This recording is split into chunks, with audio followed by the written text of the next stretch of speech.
എവിടെ നീ രാവിലെ എവിടെ പോയത്? ഒരു ചായ പോലും തരാതെ.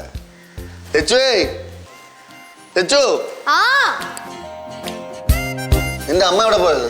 1-ാം തീയതി അല്ലേ അമ്പലത്തിൽ പോയി. അമ്പലത്തിൽ പോയത്? സാധാരണ എന്തിനാ അമ്പലത്തിൽ പോകുന്നത്? ആ നീ ഒരു കാര്യം ചെയ്യ്, അച്ഛനൊരു ചായ ഇട്ടുണ്ടോ? ആ ചായ തരാം. അച്ഛാ, ആദ്യം തേയിലയും പഞ്ചസാര ഇട്ടിട്ട് വെള്ളം തിളപ്പിക്കണോ അതോ തിളപ്പിച്ചിട്ട് പാലൊഴിച്ച്? ആദ്യം ഒരു കാര്യം ചെയ്യണം, തേയില എടുത്ത് നന്നായിട്ട് വറക്കണം, എന്നിട്ട് കടുക് താളിച്ച് എടുത്ത് ഇനി ഒരു ചായ ഇടാറുണ്ട്. ഇത്രയും നാളായിട്ട് ഇട്ട് തരാം, ചായ തരാം.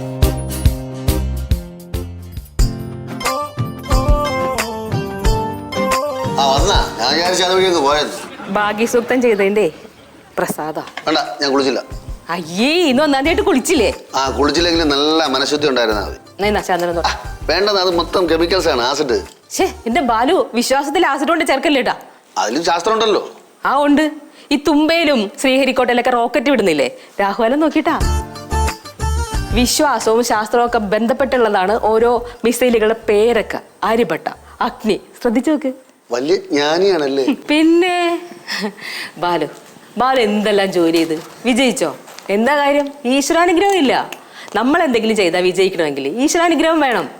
ബാലു രാവിലെ എഴുന്നേറ്റ് കുളിച്ച് അമ്പലത്തിൽ പോയി തിരിച്ചു വന്നിട്ട് ഇതെല്ലാം ഒന്ന് തൊട്ട് വണങ്ങിയതിന് ശേഷം ചെയ്തു നോക്ക്, സക്സസ് ആവും. ആ ഞാനേ ബ്രേക്ക്ഫാസ്റ്റ് ഉണ്ടാക്കട്ടെ. അമ്പലത്തിലേക്ക് വെച്ച് കുടിച്ചോ? ആ ഇവിടെ ഇരിക്കണ, ഞാൻ വിചാരിച്ച പോലെ അശരീരി വല്ല ആയിരിക്കും. ആണെന്ന് കൂട്ടിക്കോ അച്ഛാ.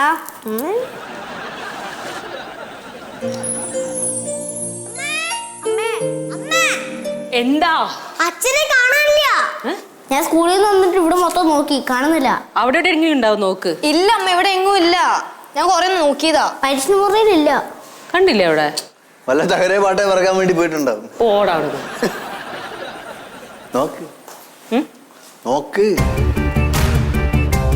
അച്ഛൻ പറഞ്ഞു.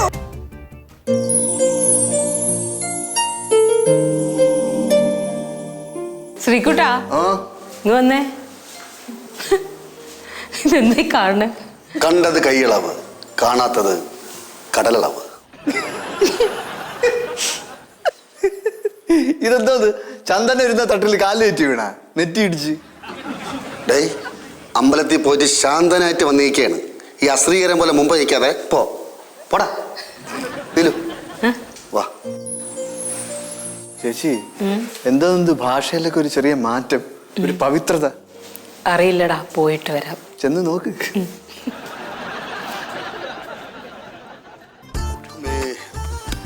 സിന്ദൂരാരണ വിഗ്രഹാം ത്രിനരാമാണിക്യമൗലീസ്ഫുരത്താരാനയശേഖരാം സ്മിതമുഖീമാപീനമക്ഷോരുഹാം പാണിഭ്യാമളിപൂർണ്ണ രക്തജഷകം രക്തചരണാം ധ്യായേത് പരാം അംബികാം. മൂലഗണാതിസേവിതം. ഒരു തടസ്സം ഉണ്ടാവില്ലേ ഈശ്വരാ. എന്താ പറയുന്നത്? അമ്പലത്തിൽ പോയി പുഷ്പാഞ്ജലി കഴിപ്പിച്ചു. എല്ലാത്തിനും തിലകങ്ങൾ അണിയിച്ചു. ഒന്ന് അമ്പലത്തിൽ പോകാൻ പറഞ്ഞപ്പോ ഇത്രയും വിശദീകരിച്ചുള്ള പ്രാർത്ഥന ആയിരിക്കും ഞാൻ വിചാരിച്ചില്ല. രാവിലെ ഐശ്വര്യമായിട്ട് തുടങ്ങാന്ന് വിചാരിച്ചു. ഒന്നും കഴിക്കണില്ലേ? സമയമാവട്ടെ. എന്താ അത്താഴത്തിന്?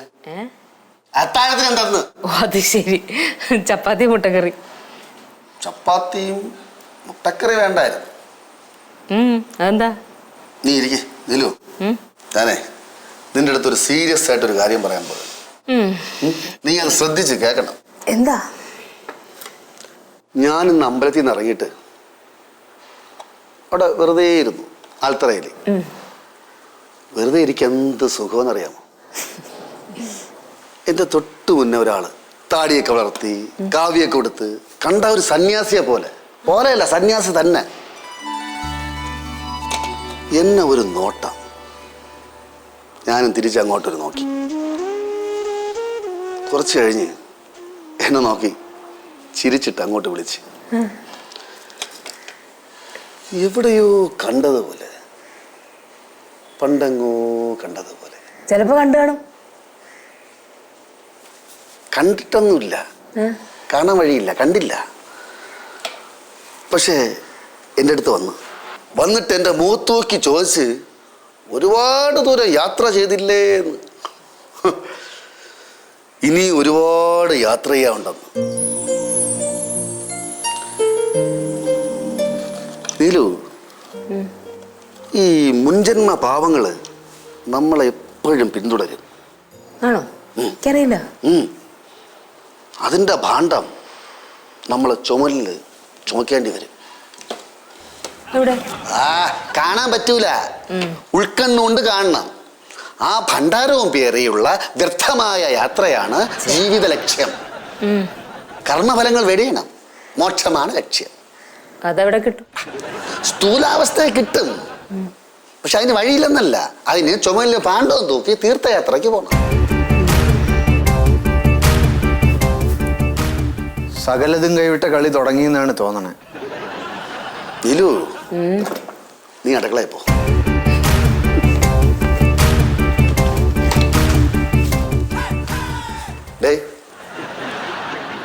ഇതെന്തോന്ന് ചന്ദനത്തിരിയൊക്കെ കത്തിച്ചു വെച്ചിട്ട് അമ്പലത്തിന്റെ മുമ്പിൽ മേൽശാന്തി ഇരിക്കണ പോലെ?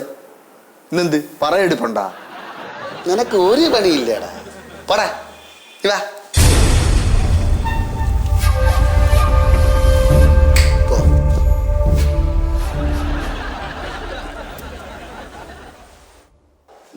നീലു, എന്താ വിശക്കണ്ട? ഫുഡ് എടുക്കട്ടെ? ഓ, എന്ത് വിശപ്പ്. അതെ, എനിക്കിനി ഒരാഴ്ചത്തേക്ക് മുട്ട, മീൻ, ഇറച്ചി ഒന്നും വേണ്ട. അതെന്താ? ഞാൻ വ്രതത്തിലാണ്. എന്റെ ഭാഗ്യദേവത ആരെന്നറിയാമോ? ഞാൻ. നീയൊന്നുമല്ല, സുബ്രഹ്മണ്യ സ്വാമികള്. ആര് പറഞ്ഞു? ആൽത്തറ സ്വാമികൾ പറഞ്ഞാണ്. ഞാൻ ജന്മങ്ങളായിട്ട് കാവടി എടുത്തോണ്ടിരിക്കുകയാണ്. മുൻജന്മത്ത് ചെയ്ത പാവങ്ങളുടെ ഫലമാണ് ഈ ജന്മത്തെ ഞാൻ അനുഭവിക്കണേന്ന്. അതുകൊണ്ടാണ് ഈ കുടുംബത്തിന്റെ കുഴിയിൽ ഞാൻ വന്ന് വീണേന്ന്. അതിനിപ്പോ ഞാനെന്താ വേണ്ടേ? അതിന് സുബ്രഹ്മണ്യ സ്വാമിയുടെ കടാക്ഷം കൂട്ടണം. അതുകൊണ്ട് കാവടി എടുക്കണമെന്ന്. എന്നാ പോയി എടുക്ക്. പളനി പോണം കാവടി എടുക്കണമെങ്കിൽ. പളനിയില? പളനി പോയി മുട്ടയടിച്ച് കാവടി എടുക്കണം. അയ്യോ, പക്ഷെ അതിന് സത്യസന്ധമായ പൈസ ഉപയോഗിക്കാവൂ. പോണതിനൊക്കെ ചെലവുകളെ. സത്യസന്ധമായ പൈസ? അതെന്താ? അതായത് ത്യാഗത്തിലൂടെ നേടുന്ന കാശ് കൊണ്ടേ പോകാൻ പറ്റും. അതാ ജോലി എടുക്കണം. ജോലി എടുക്കണല്ല, നമ്മള് 10 വീട് നടന്ന് തെണ്ടി കിട്ടുന്ന കാശ് കൊണ്ട് അവിടെ പോണം. തെണ്ടിയേ? തെണ്ടിയല്ല, ഭിക്ഷാടനം. വെറും തെണ്ടല്ല, ഭിക്ഷാടനം എന്നാണ് പറയണേ. തെണ്ടണം അളിയാ, തെണ്ടണം. അവസാനം ഞാൻ വിചാരിച്ചെടുത്ത് തന്നെ അളിയെത്തി. ബാലു, ഭക്തി കൊള്ളാം, പളനിക്കും പോവാം, നല്ല കാര്യം. പക്ഷെ തെണ്ടണ്ട, പൈസ ഞാൻ തരാം. അത് ശരിയാവില്ല. തെണ്ടണം അല്ലേ? അതാണ് എന്റെ ശരി. ആര് പറഞ്ഞളിയത്? ആൽത്തറ സ്വാമി. അവിടെ ഞാൻ അമ്പലത്തിൽ നിന്ന് തൊഴുതിട്ടിറങ്ങിയപ്പം ആൽത്തറയിൽ ഞാൻ ഇരുന്നപ്പം ഒരു സ്വാമി കണ്ടെന്ന് പറഞ്ഞില്ലേ? ആ സ്വാമി ദിവ്യനാടാ. സ്വാമികളെ കളിയാക്കരുതാ, നിനക്ക് പാവം കിട്ടും. സ്വാമി നല്ല തേജസ്സുള്ള സ്വാമി. എനിക്കറിയാം, സ്വാമി ഇടയ്ക്കിടയ്ക്ക് ചിരിക്കും. എന്നൊക്കെ ചിരിച്ച് ജന്മത്ത് കണ്ട ആരോ എന്നുള്ളൊരു രീതിയിലാണ് എന്നെ നോക്കിയത്. എനിക്ക് അപ്പ പിടിയിട്ട് എന്തോ ഒരു ഉൾവിളി പോലെ പറയും പുള്ളി. കണ്ണുകൾ തമ്മിൽ ഉടക്കി, കാന്ത തീവ്രത. എനിക്ക് മനസ്സങ്ങോട്ട് പോയി നീലും. എനിക്ക് ഇവിടുന്ന് ഇങ്ങനെ ഒരു വല്ലാത്തൊരു, ഞാൻ പോണം, എനിക്ക് പളനി പോയേ പറ്റൂ, കാവടി എടുത്തേ പറ്റൂ. എടുക്കണല്ലേ? എടുത്തും ഞാൻ തെണ്ടേ ചെയ്യും. തെണ്ടി കുത്തുവാള എടുക്കണം, അതാണ് എന്റെ. പിന്നെ അല്ലാതെ എന്ത് പറഞ്ഞാലും ക്ഷമിക്കാൻ പറഞ്ഞു സ്വാമി. അതാണ് വഴക്കിടാത്തല്ലേ? ഞാൻ ഇനി അടുത്ത വഴക്കിടൂല. എന്ത് പറഞ്ഞാലും അതിനുള്ള മനസാന്നിധ്യം കൈവരും. നീ നന്നായിട്ട് പാടാ. വിഷമങ്ങളൊക്കെ എല്ലാം മറന്ന് അടക്കി നീ ഇനി നിന്റെ ശ്രദ്ധ മൊത്തം സുബ്രഹ്മണ്യനെ പ്രീതിപ്പെടുത്തുക, കാവടി എടുക്കുക, പളനി പോവുക, മോക്ഷ സാക്ഷാത്കാരം പ്രാപിക്കുക.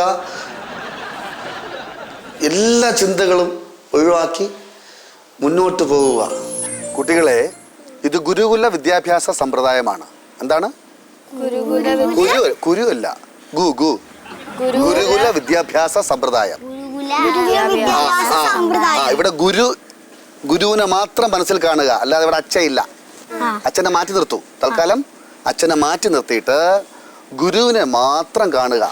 എന്നാലേ ഗുരു പറയുന്ന കാര്യങ്ങൾ ഗ്രഹിക്കാൻ പറ്റൂ. എന്ത് ചെയ്യാൻ പറ്റൂ? എന്ത് ഗ്രഹിക്കാൻ പറ്റൂ. അപ്പൊ തുടങ്ങാം. വേൽ ആരുടെ ആയുധമാണ്? മുരുകന്റെ ആയുധമാണ് വേൽ. അറിവിന്റെ പ്രതീകമാണ് വേൽ. അറിവ് മൂർച്ചയേറിയതാണ്. വേലിന്റെ അറ്റം പോലെ കൂർത്തിരിക്കും. അറിവ് പരന്നതാണ്, വികസിച്ച ഭാഗം വേലിന്റെ. ചിലപ്പോൾ ഈ അറിവ് ഇടുങ്ങിയതുമാവാം. അതായത് വേലിന്റെ ഇടുങ്ങിയ ഭാഗം ഉണ്ടല്ലോ, ചിലപ്പോൾ അറിവ് ആഴമേറിയതാണ്, അങ്ങ് താഴെ പിടിവരെ പോവും. അങ്ങനെ അറിവാകുന്ന വേലുകൊണ്ട് അന്ധകാരമാകുന്ന താരകാസുരനെ നിഗ്രഹിച്ചു ജമ്മേ. ജ്ഞാനം കൊണ്ട് അജ്ഞാനത്തെ നിഗ്രഹിച്ചു. മുരുകാ വേലായുധ സ്കന്ദ ഗുഹാ. ഗുഹയും കൂടെ ഉണ്ടെങ്കിൽ കറക്റ്റായി. ചേച്ചി 2-3 മാൻപേടകളെ കൂടെ കൊണ്ടുവന്ന് നിർത്ത്. ഇത് ആചാര്യന്റെ ഗുരുകുലമാണ്. എന്ത് ചുരിദാറൊക്കെ ഇട്ട് നിക്കണേ? പോയി മരവുരി വിട്, ഗുരുപത്നിയല്ലേ. വേലൊന്നും വേണ്ട. നല്ല എറിപ്പിടൊക്കെ ഉണ്ടായിരുന്നെങ്കിലേ ഞാനിവിടെ എന്നേ ക്ലിയർ ചെയ്തെന്നറിയാം. നീലു, എന്താ? കുട്ടികൾക്ക് ഇന്ന് ഫലമൂലാദികൾ മാത്രമേ ഭക്ഷിക്കാൻ കൊടുക്കാവൂ. ഇങ്ങനെ പോയാൽ ഞാൻ ഒരു മൂലയ്ക്ക് കൊണ്ട് ഒതുക്കും. ചൊല്ലു, വാങ്ങി ഭക്ഷിക്കും. പോകൂ. ശരി ഗുരു, ശരി ഗുരു. ഇതുങ്ങൾക്ക് മട്ടായ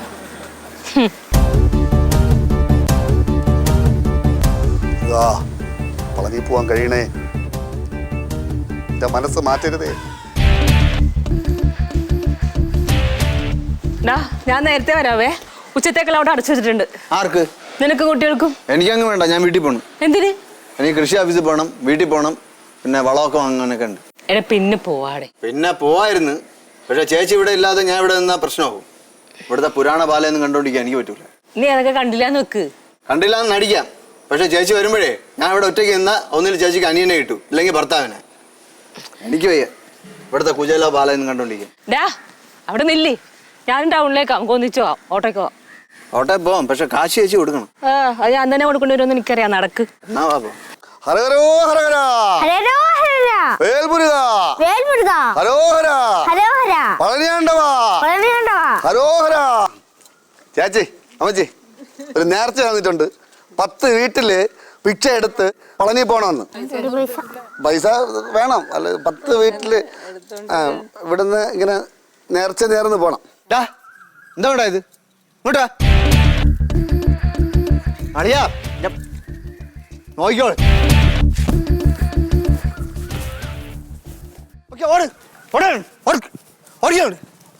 കണ്ടോളൂ ഇവിടെ.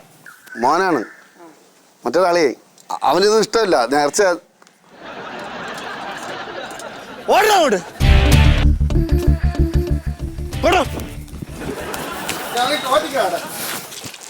ഞാൻ നിങ്ങളെ നോക്കിയോ, നിങ്ങൾക്ക് വീട്ടിലോട്ട് അങ്ങോട്ട് കേട്ടാ. ചേച്ചി, ഞാൻ നോക്കിയപ്പം ഈ കൊച്ചൊരു വീടിന്റെ മുമ്പ് ഇത് കൈ നീട്ടണം. ഇയാൾ കൈ നീട്ടി പിടിച്ചു കൊടുക്കണം ഇരക്കായി. നിങ്ങക്ക് വേറെ ജോലിയില്ലേ? നിങ്ങൾക്ക് വേണമെങ്കിൽ പോയി തണ്ട്. അതിന് കൊച്ചിനെന്തിനു കൂടെ കൂട്ടണേ? ഞാൻ പിച്ചയുടെ മഹാത്മ്യത്തിനെ പറ്റി നിങ്ങൾ മര്യാദക്കിരുന്നോ? ഞാൻ വല്ലതും വിളിച്ച് പറയും. വിശ്വാസം ഭക്തിയൊക്കെ എല്ലാവർക്കും ഉണ്ട്, എനിക്കുണ്ട് ഭക്തി. പിച്ച എന്റെയാലേ ഭക്തിയാണെന്നുള്ള കാലഘട്ടം കഴിഞ്ഞാൽ നിങ്ങൾ അറിഞ്ഞില്ലേ? നിനക്കോട്ടല്ല, നിനക്ക് വേണം അടി തരാൻ. ഇയാൾ ഇവിടെ കിടന്ന് ഈ പൊടിക്ക് വളമിട്ട് കൊടുക്കണം നീയാണ്. അനുഭവിച്ചോ? പിന്നെ ഈ പിള്ളേരുണ്ടല്ലോ, ഇവരെ നിങ്ങൾക്ക് നോക്കാൻ പോയി ഞാൻ കൊണ്ടുവന്ന് കോമാളത്തിനെ കാണിക്കണ ഒരു പരിധിയുണ്ട്. ഈ കളിക്കണ കളിക്ക് കൂട്ടിയൊക്കെ എന്നെ കിട്ടുള്ളൂ കേട്ടോ. മാമാ തെണ്ടായി പ്രത്യേക സുഖ. ഇതേ ഇതിവിടെ കൊണ്ട് നിർത്തിക്കോ, ഇല്ലെങ്കിൽ നോക്കിക്കോ.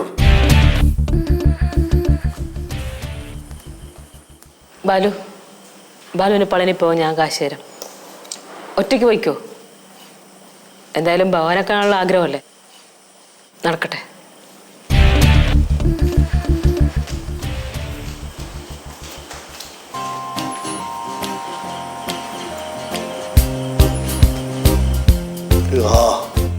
പാന്തർപരിവഴിയം അമ്പലം തന്നിലെ താന്തരായി കൂടി വിയോഗം വരും പോലെ നദ്യ ഒഴുകും കാഷ്ടങ്ങൾ പോലെയും എത്രയും ചഞ്ചലം ആലയ സംഗമം.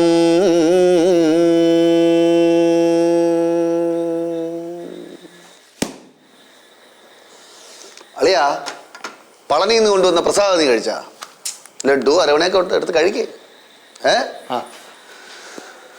ശംഭോ സാന്ദ്രായിരം പോലെയേ.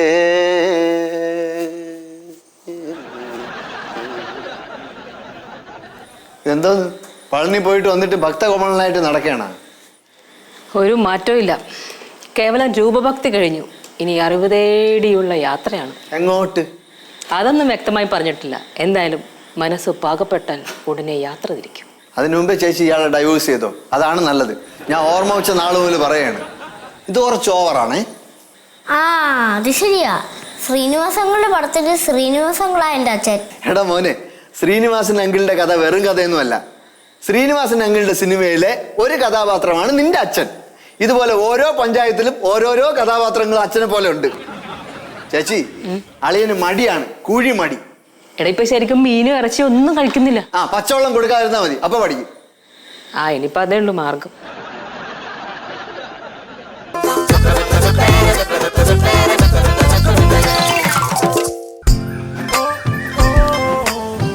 അളിയ, എനിക്ക് ഉടനെ പോണം. പോണം. കൈലാസത്തില് ചെന്ന് കയറിക്കോട്. അവിടെ ആകുമ്പോ കമണ്ടൽ വെച്ച് പണ്ടക്കി കിട്ടിക്കോളും. മനഃപൂർവ്വമല്ല, ചിലപ്പോഴേ തിരിച്ചു വരും. അവിടുത്തെ അവസ്ഥ അതാണ്. അവസ്ഥ എന്തായാലും കുഴപ്പമില്ല, വരാതിരുന്നാ മതി. അളിയന്റെ കുഞ്ഞുങ്ങളെ നോക്കണം. പിന്നെന്താണ്, അളിയന്റെ പേരിലുള്ള വസ്തുവും എഴുതി തന്നാ മതി. അളിയന് വിഷമമായിരിക്കും. ഏയ് ഒരിക്കലും ഇല്ല. അളിയനതൊക്കെ പുച്ഛമാണല്ലേ? തീർത്ഥയാത്ര പുച്ഛമല്ല, പക്ഷെ അളിയനെ പുച്ഛമാണ്. അളിയന് എന്നെ പുച്ഛിക്കാം, പക്ഷെ അളിയന് എന്നെ പുച്ഛിക്കാൻ പറ്റൂല. അഥവാ അളിയ എന്നെ പുച്ഛിച്ചാലും അളിയ എന്നെ അല്ല പുച്ഛിക്കണേ, അളിയനെ തന്നെയാണ് പുച്ഛിക്കണേ. ഞാനാണ് അളിയൻ, അളിയനാണ് ഞാൻ. നമ്മൾ രണ്ടല്ല ഒന്നാണ്. രണ്ടുമല്ല തോന്നണേണ്. അളിയ കേട്ടിട്ടുണ്ടാ? ഒന്നായ നിന്നൈഹ രണ്ടെന്നു കണ്ടളവിൽ ഉണ്ടായ. കൂടുതൽ ഉണ്ടാകണ്ട. ഇത് തന്നെയാണ് പണ്ട് പപ്പും പറഞ്ഞിട്ടുള്ളത്. താൻ ആരാണെന്ന് തനിക്കറിഞ്ഞൂടെങ്കിൽ താൻ എന്നോട് ചോദിക്കും താൻ ആരാണെന്ന്. അപ്പൊ തനിക്ക് ഞാൻ പറഞ്ഞു തരാം ഞാൻ ആരാണെന്ന്. എന്നിട്ട് ഞാൻ ആരാണെന്ന് എനിക്കറിഞ്ഞൂടെന്ന് താൻ എന്നോട് ചോദിക്ക്. അപ്പൊ ഞാൻ തനിക്ക് പറഞ്ഞു തരാം താൻ ആരാണെന്ന് ഞാൻ ആരാണെന്ന്. പോ, വിട് വിട് വിട്, സ്ഥലം വിട്. ഞാൻ പറയണത് നിന്റെ അനിയന് മനസ്സിലായില്ല. നിനക്കെന്തെങ്കിലും പിടി കിട്ടിയ?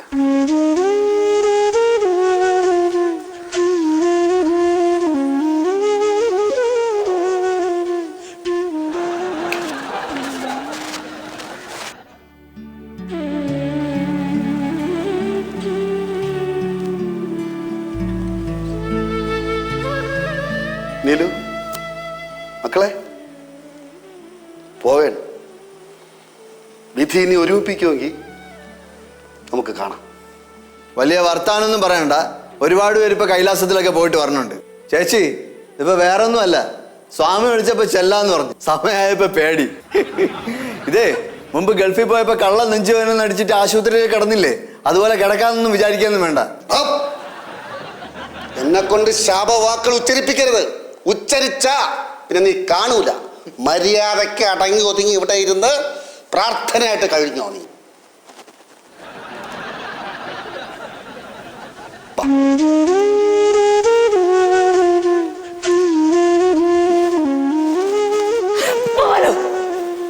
എന്താ ഇത്? ചേച്ചി, കുഴപ്പമൊന്നുമില്ല. സാധാരണ തീർത്ഥയാത്രയ്ക്ക് പോകുമ്പോഴത്തേക്ക് ആരുടെയൊക്കെ പാപം ചെയ്തിട്ടുണ്ടോ അവരുടെയൊക്കെ കാല് കഴുകി കുടിക്കണമെന്നാണ്. അച്ഛൻ്റെ, അമ്മയുടെ, ഭാര്യയുടെ, പിന്നെ അളിയൻ്റെ. നീ അത്രയ്ക്ക് അങ്ങ് കയറണ്ട. ഞാൻ പോണം. തിരിഞ്ഞു നോക്കൂല ഇനി. എന്ത് പോണില്ലേ? ശംഭു മഹാദേവ, ശംഭു മഹാദേവ, ശംഭു മഹാദേവ, ശംഭു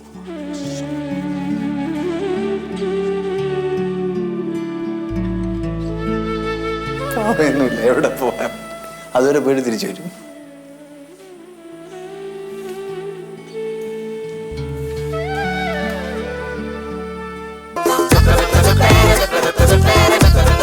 Better. എന്താടാ ഈ ഭാണ്ഡം? നീ എവിടെ പോവാ? അവനും പോണോ കൈലാസത്തില്? ഇത് സെക്കൻഡ് ഹാൻഡ് സാധനങ്ങൾ എടുക്കുന്ന കടയിൽ കൊണ്ടുപോയി ഞാൻ കൊടുക്കും. ഇതിലെന്താ മാമ? ഇതില് അച്ഛന്റെ സാവര ജംഗം ആക്രികള്. ഈ മൂദേവി ഇവിടെ നിന്ന് പോയ ശ്രീദേവി ഇങ്ങ് കയറും. ഇനി അച്ഛൻ എന്തെങ്കിലും ഒരു കാലത്ത് വന്നെന്നിരിക്കട്ടെ, അപ്പൊ ഈ സാധനങ്ങളൊക്കെ ഇവിടെ ഇരിക്കാതിരിക്കുന്നതാണ് നല്ലത്. അപ്പൊ ഓക്കെ, ശരി, ബൈ. ദാ വന്ന് 2 മണിക്കൂർ കൊണ്ട് കൈലാസ യാത്ര നടത്തി അത്ഭുതം കാണിച്ച കൈലാസ സ്വാമികള്. ഞാൻ അവിടെ ചെന്നപ്പോ സ്വാമി ഭക്തന്മാരെല്ലാം കൂടെ ബസ്സിൽ കയറി പോയി. എന്നാൽ കുറച്ചു നേരം അവന്മാർ എനിക്ക് വേണ്ടി വെയിറ്റ് ചെയ്തിട്ട് അതില്ല. ഇനിയിപ്പോ എന്ത് ചെയ്യേ? അടുത്ത വർഷം പോവാ. ചിന്തിക്കടാ, ഞാൻ അടുത്ത വർഷം പോവും. സത്യം. എന്താടാ പണ്ടത്തില്? Paper, waste paper. ഗ്യാസ് പേപ്പറാ? ഞാൻ പോയ തക്കം നോക്കി ഇതെല്ലാം കൂടെ എടുത്ത് വിൽക്കാൻ നോക്കണടാ പുല്ലേ. ഞാൻ അവിടെ ചെന്നപ്പോ കള്ളക്കളവൻ യാത്ര സ്വാമി അയാൾ പോയി. ഞാൻ നേരെ ടൗണിൽ ചെന്ന് കുറെ ആക്രി സ്പെയർ പാർട്സ് മാറ്റിക്കൊണ്ട് ഞാൻ വന്നു. നോക്ക് നോക്കടാ, ആക്രി സ്വാമികള്. ഹര ഹരോ മഹാദേവ.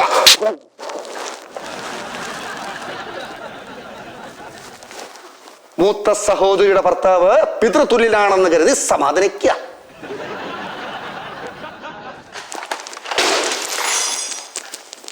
ചേച്ചി, ഒരു സന്യാസിക്ക് ആക്രിയാവാൻ പറ്റും, പക്ഷെ ഒരു ആക്രിക്കുണ്ടല്ലോ ഒരിക്കലും ഒരു സന്യാസിയാവാൻ പറ്റൂല.